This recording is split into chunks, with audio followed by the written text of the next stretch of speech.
Democrats are celebrating a dominating election night, sweeping key races across the nation. Time for the Streamline, everything you need to know in 10 minutes or less. Let's start in California, where Prop 50 passed easily. It only took a few moments after polls closed for election officials to call the race. That means California can move forward with new congressional maps. They could give Democrats a chance to flip 5 seats in the House.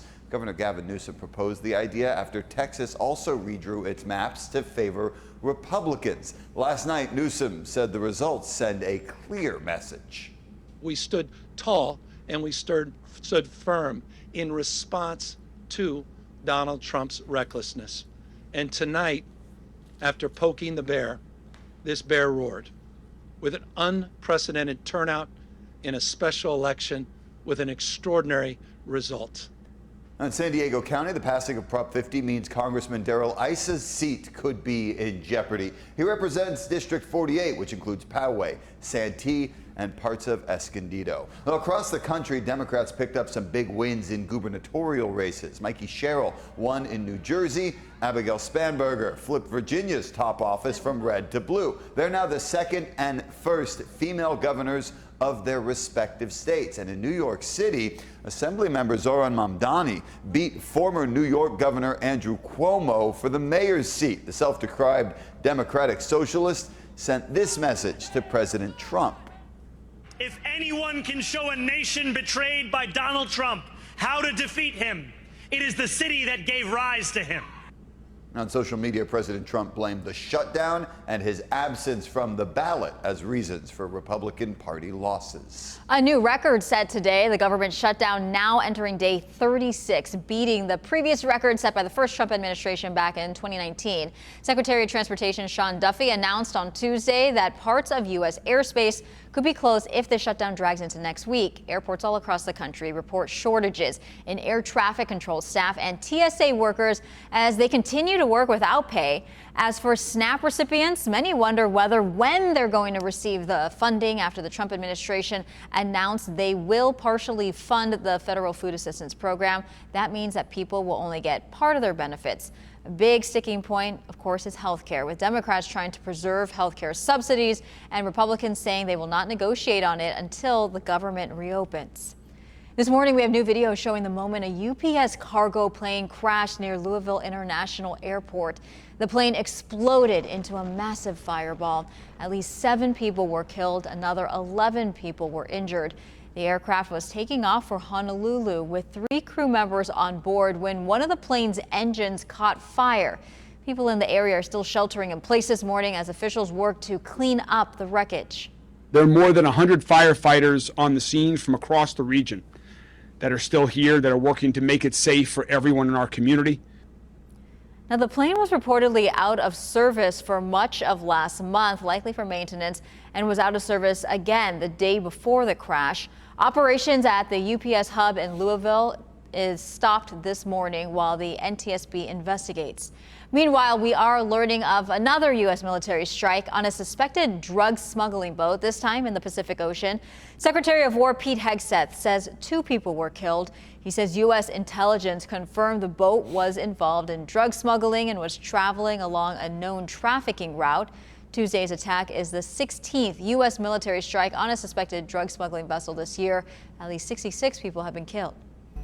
Now to your consumer news. We have partnered with the Better Business Bureau to help save you some money and avoid scams. This morning, a warning for anyone booking a vacation. Joe Ducey reveals the 3 most common travel scams in online searches.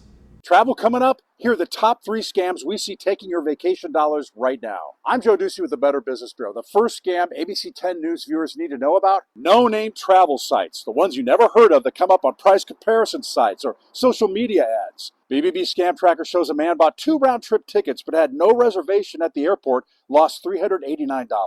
Another lost $3,900 after paying half the money in cash up front and got nothing. The second travel scam: fake customer service. You need reservation help. You ask your phone or take what comes up at the top of internet searches for travel companies. Not a good idea. One woman Googled United Airlines, got an email with their logo, but it wasn't United. She lost $658. One person thought she had a cruise line site, but found out too late the web address had a missing letter. The third vacation scam to avoid: bogus vacation rentals. You find a listing, pay the deposit, but when you arrive, it's not for rent or doesn't exist, and your money's gone. Just imagine the disappointment. Don't be a vacation victim. Know who you're dealing with. Read reviews. Stick with known sites. Beware of prices too low. Don't rely on top search results. Scammers have learned how to get there. And once again, pay with a credit card, never cash. Avoid scams when hiring. Look for this sign of a trusted BBB accredited business. More on travel scams at 10news.com, and I'll see you next time. The U.S. is sending $24 million to the Caribbean to help the island nations recover from Hurricane Melissa. The majority of the money will go to Jamaica. Melissa made landfall there as a rare Category 5 hurricane.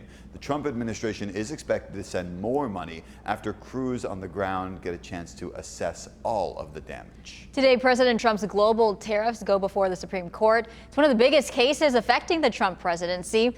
The nation's highest court will hear arguments over the legality of these tariffs and whether the president can impose them without congressional approval.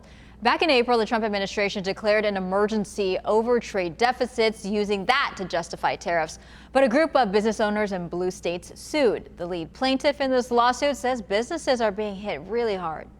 In 2024, I believe that we calculated that we paid $2.3 million in tariffs. We calculated that based on our 2025 budget, the closest we could come to an apples comparison, it would have been $100 million.